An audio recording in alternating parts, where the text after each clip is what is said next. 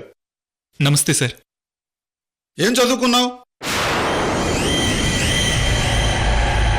ఇంతకు ముందు ఏ కంపెనీలో పనిచేశావు?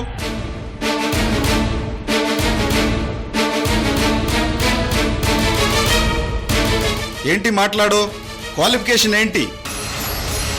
నేను పెద్దగా చదువుకోలేదు సార్.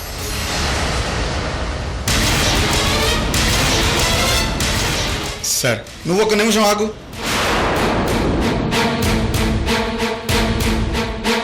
కనీసం డిగ్రీ కూడా లేదా?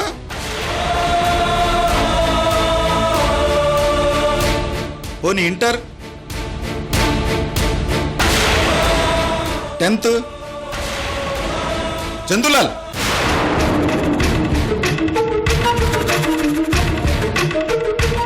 ఏంటిది? ఫీల్డ్ ఆఫీసర్ ఉద్యోగానికి కనీస అర్హత ఇంటరు. అరే వీడు అసలు ఏమీ చదువుకోలేదంటున్నాడు. అలాంటిది ఏకంగా ఫీల్డ్ ఆఫీసర్ ఉద్యోగం ఇచ్చేసావా?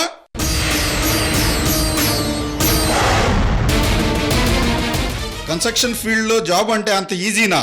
సిమెంట్ ఎంత, కాంక్రీట్ ఎంత, ఐరన్ ఎంత, వాటి రేషియో ఎంత, ఇవన్నీ ఇతనికి తెలుసా? ఇలాంటి వాళ్ళని పెట్టుకొని కన్స్ట్రక్షన్ చేస్తుంటే రేపు బిల్డింగులు కూలిపోతాయి, కంపెనీ మూతపడుతుంది, నేను జైలుకి పోతా. సార్ హ్యుమానిటీ బేస్ మీద ఇచ్చాను. షటప్. చూడు, నిన్ను ఈ క్షణమే జాబ్ నుంచి డిస్మిస్ చేస్తున్నా.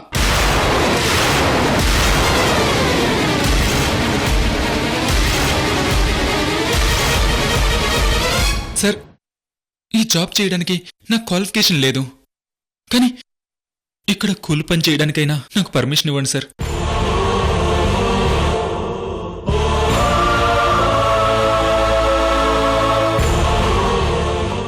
కూలి పనికి క్వాలిఫికేషన్ ఏమి లేదు కదా సార్. ప్లీజ్ సార్, నాకు ఏదో ఒక పని కావాలి సార్.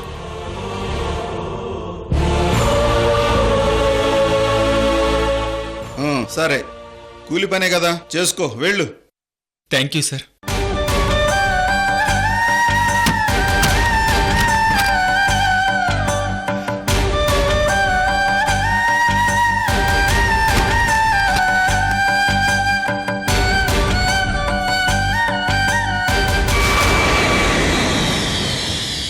అతనికి కొంచెం ఎక్కువగా పనప్పచెప్పండి. బర్డెన్ ఎక్కువై పని చెయ్యకుండా పారిపోవాలి. కూలి పని చేయలేక పారిపోవాలి.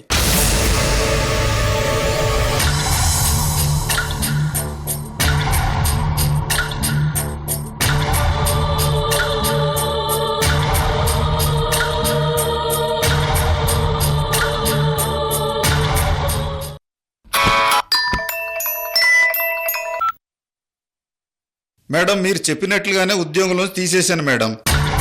Thank you very much. కానీ వెళ్ళలేదు. వాట్? ఇక్కడే డైలీ కూలి పని చేస్తానంటున్నాడు మేడం. సరే, కూలి పని చేయనివ్వండి. ఇప్పుడు ఏం చేయమంటారు మేడం? ప్రస్తుతానికి వదిలేయండి.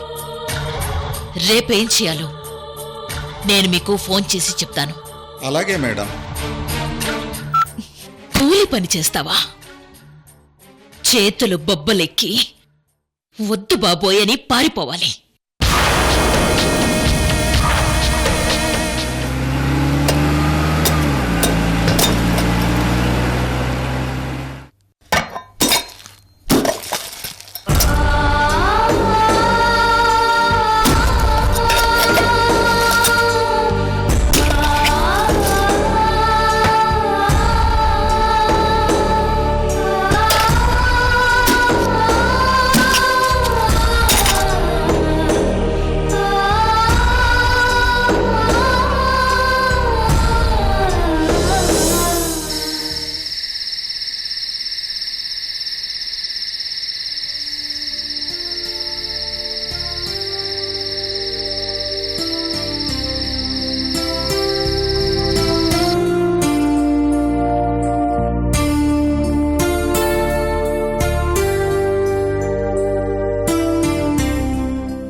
అరవింద్, మీ అన్నయ్య ఇంటికొచ్చారు.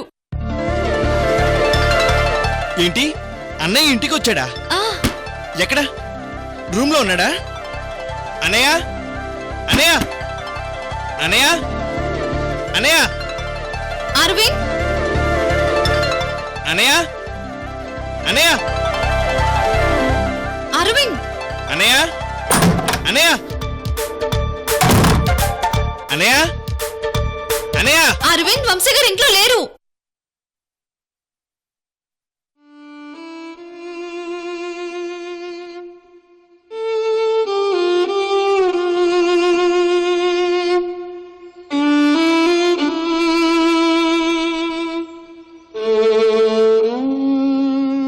మరి ఎక్కడికి వెళ్ళాడు అల్వేణి? తనకి అడ్వాన్స్ శాలరీ వచ్చిందని మీ అమ్మకి ఇవ్వడానికి వచ్చారు.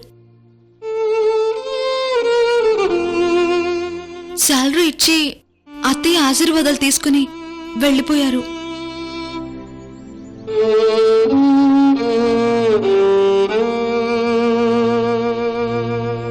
అల్వేణి, ఇంటికొచ్చిన అన్నయ్యని మళ్ళీ వెళ్లకుండా ఎందుకు ఆపలేదు? అంటే తను కృష్ణవేణిని తీసుకుని ఇంటికొస్తాను, అప్పటి వరకు రానని చెప్పి వెళ్లారు అరవింద్.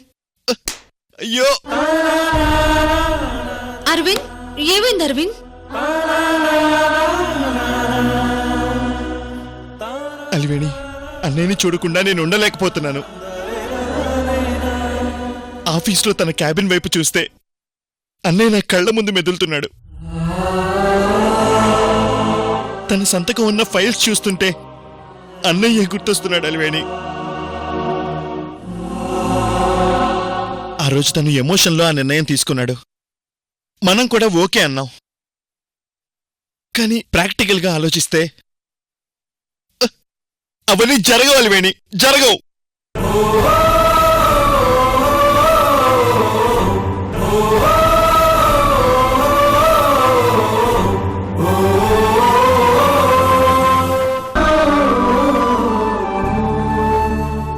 మొన్నటిదాకా అన్నయ్య ఎలాంటి పరిస్థితుల్లో ఉన్నాడో మనకు తెలుసు కదా. తను క్యూర్ అయ్యాడు అనుకోగానే ఈ కష్టాలేంటి?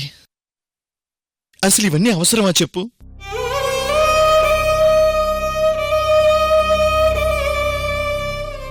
నేనెందుకో డైజెస్ట్ చేసుకోలేకపోతున్నాను అల్వేణి.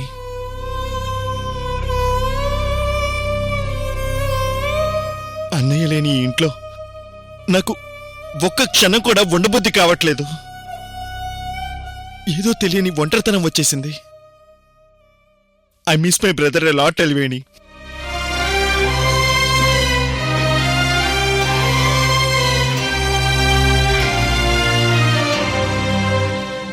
అరవింద్,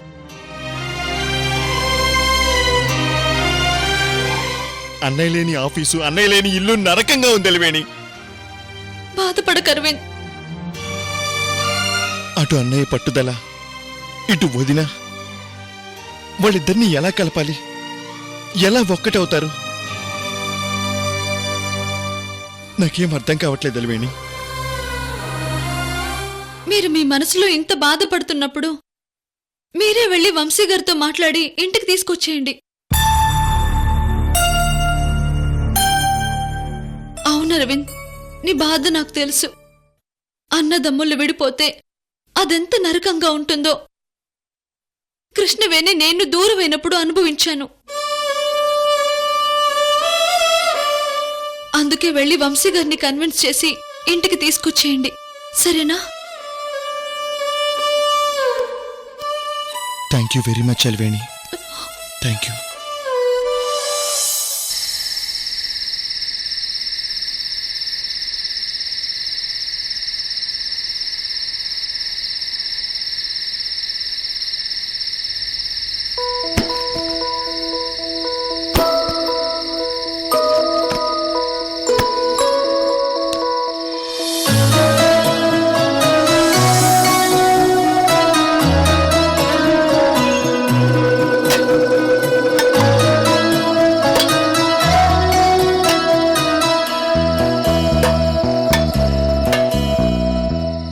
రే పాపం, వంశీకి వెనక ముందు ఎవరు లేనట్టున్నారు. అవునరా, పాపం అనాదేమోనండి ఆ అబ్బాయి. పాపం చూస్తుంటే పెద్దంటి కుర్రాళ్ళ లేడు. అట్టాగే ఉన్నాడయ్యా.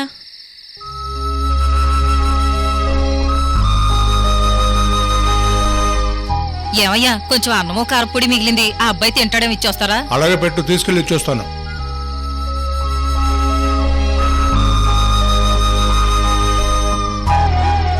వంశీబాబు వంశీబాబు చంద్రం బాబాయ్ నువ్వా? అవును రా కూర్చో. హా. ఇదిగో వంశీబాబు, ఇందులో కొంచెం అన్నం ఉంది, తిను బాబు. బాబాయ్ నాకు ఆకలిగా లేదు. అంటే ఈ పూట భోజనం చేయలేదన్నమాట. అదేం లేదు బాబాయ్, రేపు మార్నింగ్ డబుల్ టిఫిన్ లాగించేస్తాను. నాకు తెలుసు బాబు, నువ్వు రాత్రిపూట ఎందుకు అన్నం తింటలేదో. అయ్యో అలాంటిదేం లేదు బాబాయ్. రోజు కూలే 250 రూపాయలు, భోజనానికి వారానికి 350 అయిపోతాయి. అందుకనే కదా బాబు రాత్రిపూట భోజనం మానేసింది. నిజమేనా?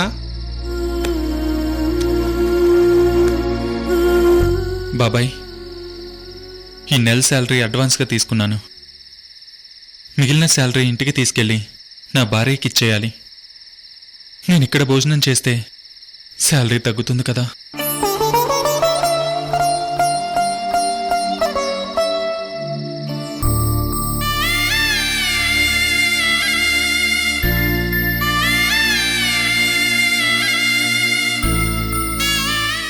ఈ నెలలో ఇంకో 15 రోజులు రాత్రిపూట భోంచేయకపోతే 750 రూపాయలు మిగులుతాయి కదా బాబాయ్.